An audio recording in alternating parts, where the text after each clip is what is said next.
Mr. Chair, 5 responses to David. David clearly ignored the sufficient analysis that Victor actually gave regarding the current characterization and the realisms that exist in such world.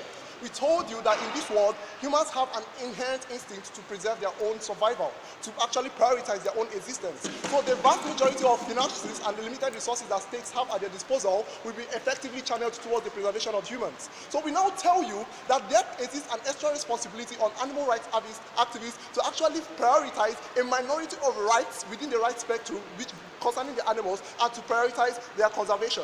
So we told you that we do not hold the monopoly of aid and contribution to human survival. That is why this motion is one that presents 2 options which can naturally be mutually inclusive, but in this particular instance are mutually exclusive. So what did David say? Everyone becomes an animal rights activist, but that is not in line with what we contextualize, because in the period of famine, people would naturally see animals as food, no matter how no matter how unconsumable these animals would be. So in line with the growing apathy towards animal conservation, people would not be inclined to preserving their animals. That is why we have this imperative to conserve. Secondly, he said humans will die and then we are ignoring human suffering. Victor told you humans will not die because eventually all animal protection agencies which do not run on individual models outside the state control would be stripped of their funds, and states will channel these funds towards human conservation. That is why animal welfare charity organizations would be the most reliable representative offices that would preserve the animal safety, right? So we tell you we are not ignoring human suffering. All funds will be channeled towards humans, but as individuals, and that is where this motion is one from opening government. Why do we hold that individual legitimacy to make a choice to preserve animal rights over human rights? I'll explain that in my DPM case. He now said we have moral responsibilities also towards humans. The fact that other people should have responsibilities towards humans doesn't exclude us from having such responsibilities. 2 responses. Firstly, the idea that my moral responsibility is predicated on the availability of the assumptions, the fact that when individuals collectively have a responsibility towards a goal, I should have that responsibility because I'm human with them, is false, because it takes away individual autonomy to take a choice that is different from what other people think. But secondly, even if everybody has a responsibility to humans and I decide to take a responsibility to animals, it is still a morally legitimate choice, and I'll prove that in my case. Then he now said individuals will prioritize their activism. It's not about prioritizing their activism. We have limited resources. Even if they try to prioritize their activism, once the limited resources run through the government and people that are in state power and power chambers, they will still have the inability to actually protect their cases, right, and their movements. But in this particular instance, what we are looking at is a symbolic representation of where we feel our empathy should lie in this instance, and we created the reasons why our empathy should lie with the animals. David now said equal rights. I'll explain that. And then he now talked about why ecosystems are more resilient. We tell you basically that even though we realize that ecosystems may bounce back, but we also realize the fact that animals are crucial to not just humans, not just to the eco survival, but human survival, because animals serve therapeutic utility. Animals serve emotional utility. In instances of humans famine, some humans can actually eat animals, all right? So we'll actually come to this deliberation. And then he now talked about the valuation of human needs. All these things are contingent on the idea that we hold the monopoly of aid, such that when we choose not to contribute to human suffering, humans will die. Those arguments are legitimate within that spectrum, but that's not the spectrum that we presented to you from the opening government. David fails in this debate. So what did we bring to you from opening government? We established 2 things. Firstly, that there is an inherent apathy towards animal welfare conservation, right? That is why states in the first place actually prioritize animal welfare and actually created agencies to protect animals. So from the DPM speech, I'm giving you 2 primary arguments. I'm looking at primarily the moral evaluation of animal life relevance versus human life relevance, all right? Firstly, why the choice in itself is intrinsically morally legitimate. David?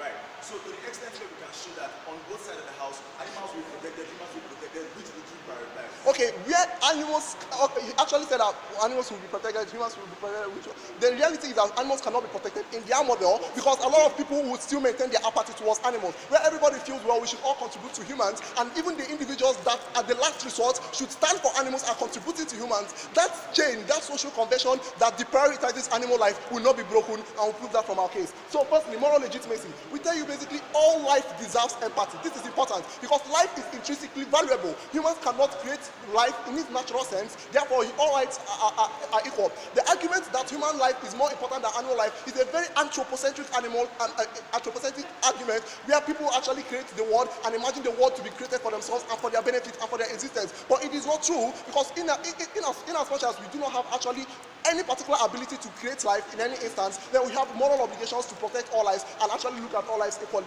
Secondly, we tell you that human suffering is an anthropogenically engineered atmosphere that endangers all life forms. It's simply saying humans caused their suffering, right? So where humans actually caused their sufferings, and we have a spectrum of rights. We have the human rights, we have the animal rights, we have other lower life rights, all right? So within this spectrum of rights, it's important to note that animal rights actually occupy the lowest rung, the most disadvantaged positions, the minority spectrum, all right? So where individuals actually prioritize human rights over animal rights. So we tell you this actually implies that there is an imperative to preserve, because individuals will not naturally be inclined towards protecting what they feel is their minority. That is the same way individuals, in instances where there are limited resources, states will not want to preserve their own. The American government will want to channel these resources to Americans, and Europeans will want to channel these resources to Europeans. This instance actually implies that where animal rights occupy the minority spectrum, people will feel disinclined towards protecting animals. That is why we have the imperative to preserve. And then secondly, individual legitimacy. Even if we are prioritizing animal rights over human rights, assuming it's particularly true, we tell you it is still legitimate because we are individuals, all right? Our decision does not